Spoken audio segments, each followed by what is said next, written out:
কি চিন্তা আছে ও বলো? সিরিয়াসলি আমার প্রচুর টেনশন হচ্ছে। আমি কাল থেকে স্কুল যেতে পারবো কিনা আমি জানি না, সিরিয়াসলি বলছি। না স্কুল যেতে পারবো না কোথাও যেতে পারবো। চারিদিকে যা শুনছি, শুনে আমার মাথা পুরো খারাপ হয়ে যাচ্ছে। এক তো শুনছি আবার নাকি সবাই বলছে লকডাউন লাগবে। লকডাউনের আমার চিন্তা নেই, ঠিক আছে, কোথাও অবশ্যই লকডাউনের প্রবলেম আছে, কিন্তু যে একবার হয়ে গেছে যখন, তারপরে ঠিক আছে হলে হবে, সেটা সরকারের ইচ্ছে। এটা কতটা গুজব রটাচ্ছে, কতটা সত্যি লকডাউন হবে সেটা আমার জানা নেই, সেটা নিয়ে কথা নয়। কিন্তু প্রবলেমটা অন্য জায়গায় হয়ে গেছে। আমি সিরিয়াসলি আরও মানে যত সবার সাথে কথা হচ্ছে না, তত আরও মাথাটা খারাপ হয়ে যাচ্ছে যে কি করব খুঁজে পাচ্ছি না। আমার মনে হয় না যে আর সব জায়গায় প্রবলেমটা হতে পারে। মানে এতটা টেনশানে এসে গেছি। সবার প্রথম কথা তো আমরা একা একা থাকি, অনেকেই তোমরা জানো। আর সেটা তো ঠিক আছে, সেটা তো একটা সবসময়ই থাকে টেনশনের ব্যাপার, সেটা সাইডে আছে। কিন্তু টেনশন হচ্ছে যে সবাই বলছে অনেক জায়গায় পেট্রোল পাম্প নাকি বন্ধ হয়ে গেছে। আর আমাদের এখানটাতে কালকে একজন আমাকে ভিডিও কল করে দেখালো, রাত 11টার সময়, 11:30 প্রায় বাজে, তখন পেট্রোল পাম্পে মানে প্রায় 500 জন মতো লাইনে দাঁড়িয়ে আছে, প্রায় 500 জন। আচ্ছা, এবার আমাকে বললো যে তোমার যদি পেট্রোল ভরানোর থাকে তাহলে তুমি এখনই চলে এসো। তারপরে ভেবে দেখলাম যে যেহেতু হাজব্যান্ড ঘরে নেই, এবার এত রাত্রে আমরা গেলাম পেট্রোল ভরাতে, আস্তে আস্তে 4টে বাজবে কি কখন আসবো তার কোনো ঠিক নেই, কারণ বিশাল লম্বা লাইন। তো কখন আমার মানে লাইন আসবে, আমি কখন ভরবো, 4টে বাজবে কি কটা বাজবে, এত রাত্রে একা একা এত দূরে যাওয়া, সেটা একটু টেনশনের হয়ে যায়। তো ভাবলাম ঠিক আছে, পেলে ভালো, না পেলে নেই, সকালবেলা দেখবো। আর সবথেকে বড়ো কথা, আমার কিন্তু পেট্রোল ভরাতেই হতো, মানে এই চারিদিকে কম হচ্ছে ক্রাইসিসের জন্য ভরতে হবে ওটা নয়, আমার এমনিতেই পেট্রোল ভরাতে হতো, কারণ আমার ডেলি টুকটাক কাজের জন্য দরকার হয়, কোথাও কোনো প্রয়োজনে, আর ডেলি এমনি স্কুল যাই, তার জন্য তো আমার দরকারই হয়। আমি পুরো ঘেমে গেছি, মানে জাস্ট এইমাত্র ঢুকছি, সবার সাথে কথা টথা বলতে বলতে এলাম, তো ওই জন্য আরও বেশি টেনশান হচ্ছে।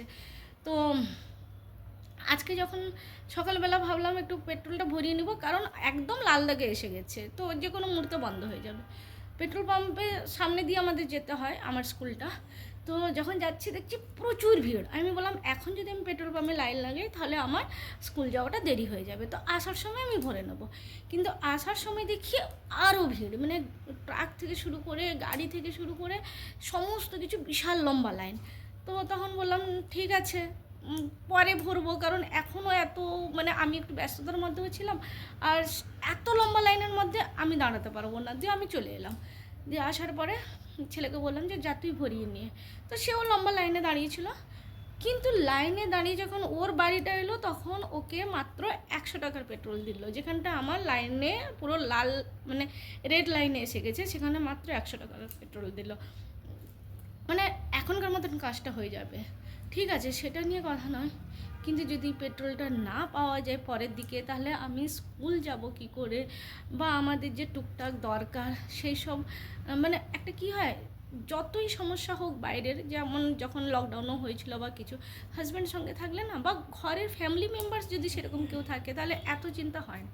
যখন বিদেশে মানে বাইরে একা একা থাকা হয়, সেখানে এই ক্রাইসিসগুলো আসে বাইরের, তখন কিন্তু একটু টেনশন হয়। তো সবাই এই জন্য বলছে যে না লকডাউন লাগতে পারে, জানি না কতটা ঠিক কতটা ভুল। যখন এত লম্বা লাইন পড়েছিল পেট্রোল পাম্পে, সেখানে অ্যানাউন্স করছিল যে তোমরা এতটা টেনশন নাও না, কোনো প্রবলেম নেই, সব ঠিক আছে, এটা অ্যানাউন্স করেছেও। মানে এমনিও যতটা আমি শুনতে পাচ্ছি যে কালেক্টর থেকেও বলা হচ্ছে যে না, তোমাদের ভয় পাওয়ার মতন কিছু নেই, এতটা ক্রাইসিসও হবে না, সব তোমরা নর্মাল থাকো, কোনো টেনশন নিও না, নর্মাল থাকো। কিন্তু পাবলিক এত মানে হচ্ছে যে বলার মতো নয়, যার জন্য, অথচ পাবলিকও হচ্ছে নিশ্চয়ই তারাও একটা কিছু কারণ পেয়েছে বলেই করছে, হঠাৎ করে পাবলিকও কেন করবে। এবার কে ঠিক, কোনটা ভুল, কোনটা ঠিক, আমার তো মাথায় কিছু ঢুকছে না। আমি মাঝখান থেকে ভাবছি যদি আমি পেট্রোল না পাই, তাহলে আমার সমস্ত কাজ আমি করব কি করে, কারণ সমস্ত কাজের জন্য কিন্তু আমাকে মানে স্কুটিটা দরকার হয়।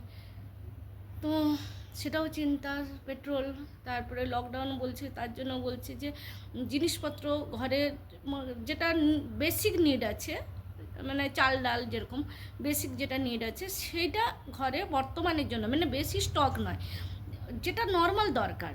যে হয়তো আমি নর্মালি আমরা গেলে কোনো কিছু জিনিস আনলে সেটা 10 দিন চলবে এইরকম তো নিয়ে আসি নর্মাল লাইফে বলছি। তো সেই রকমই বলছে যে নর্মাল লাইফের জন্য একটু এখন মোটামুটি নিয়ে রাখো, যাতে সামনে যদি বাই চান্স কখনো কিছু এরকম নিউজে আসে তাহলে সেটা যেন তোমার মানে তোমার প্রবলেম না হয়। তো এবার দেখা যাক, সব শুনছি, আবার কালকে আবার একবার লাইনে দাঁড়াবো, যদি আবার 100 টাকার পেট্রোল দেয় তাহলে আর একটু কাঁটাটা এদিকে যাবে। এইরকম করে মোটামুটি, আর লাইনে দাঁড়াতে সবথেকে বড় মুশকিল, কারণ এত লম্বা লাইন, এবার রোজ রোজ দাঁড়াতেও তো বিরক্ত, মানে এটা মুশকিল হয়ে যায় না রোজ রোজ এরকম লম্বা লাইনে দাঁড়াতে। আর প্রত্যেকটা, অনেক পেট্রোল পাম্প নাকি বন্ধ হয়ে গেছে, অনেকে বলছে যে অনেক পেট্রোল পাম্প নাকি বন্ধ করে দিয়েছে, আবার অনেকটাই এরকম লিমিটেড করে দিয়েছে। আর তোমাদের ওইদিকে কোথাও কি এরকম কোনো প্রবলেম হচ্ছে? আমি কিন্তু এই প্রবলেমটা এখন ফেস করছি, আগে আমি এই প্রবলেমটা ফেস করিনি। আর এদিকে মাইকেও অ্যানাউন্স করছে, তারপরেও কেন প্রবলেম হচ্ছে আমার মাথায় সত্যি বলছি কিছু ঢুকছে না। আমি সব কিছু সিচুয়েশনের উপর ছেড়ে দিচ্ছি, যা হবে দেখা যাবে। যদি যেটাই হোক, যেটাই নিউজে আসবে, যেটা সবাই মানবে সেটা আমরাও মানব তখন। কারণ এখন থেকে ভেবে চিন্তা করে আমার মনে হয় না কোনো লাভ আছে, যে তো ওই জন্য যতক্ষণ যেটা আছে ততক্ষণ সেটাই। আর বারবার ওই লম্বা লম্বা লাইনে দাঁড়ানোটা, ওইটা আমার কাছে একটু বেশি মুশকিল হয়ে দাঁড়াচ্ছে, কারণ বারবার দাঁড়ানো যাচ্ছে না এত লম্বা লাইনে, একদম এখান থেকে মানে প্রায় 500 জনের পেছনে লাইনে দাঁড়ানো। হ্যাঁ, তারপর আর একটা জিনিস শুনলাম নাকি কারকে নাকি পেট্রোল দিচ্ছেই না, মানে বড় বড় কার ট্রাক এই সব, মানে বড় বড় নয়, মানে টু হুইলারকে পেট্রোল দিচ্ছে 100 টাকা, অনলি টু হুইলার 100 টাকা, আর 4 হুইলারকে কোনো রকম কোনো পেট্রোল দিচ্ছে না, যতটুকু আমি শুনতে পেলাম। ঠিক ভুল আমি কিন্তু যাচ্ছি না, কারণ আমি যতটা শুনতে পাচ্ছি ততটাই বলছি, কারণ আমরা এই সদ্য পেট্রোল ভরিয়ে এলাম, সেখানেও একই জিনিস দেখছি যে খুব যদি দরকার পড়ে, যাদের ইমার্জেন্সি আছে তাকেও 100 টাকারই পেট্রোল দিচ্ছে, সে কার হলেও তাকে 100 টাকারই পেট্রোল দিচ্ছে যাদের খুব এমার্জেন্সি আছে।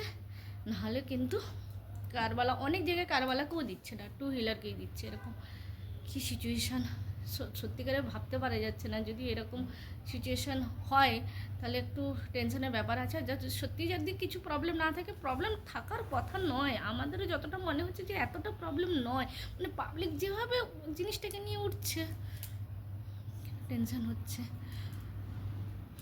প্রচুর টেনশন হচ্ছে। তোমাদের ওইদিকে থাকলে, এরকম প্রবলেম থাকলে একটু কমেন্টসে একটু জানিও, নাকি আমি বেশি জিনিসটাকে নিয়ে টেনশন করছি, কারণ তোমাদের কমেন্টস থেকে অনেকটা আরও সত্যিকার এনার্জি আসবে।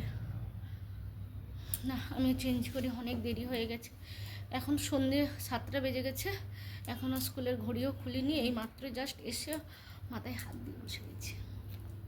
টাটা, বাই বাই, চলো আবার দেখা হবে, শুভ সন্ধ্যা, কারণ এখন 7টা বাজে, তো শুভ সন্ধ্যা, সন্ধে দেবো।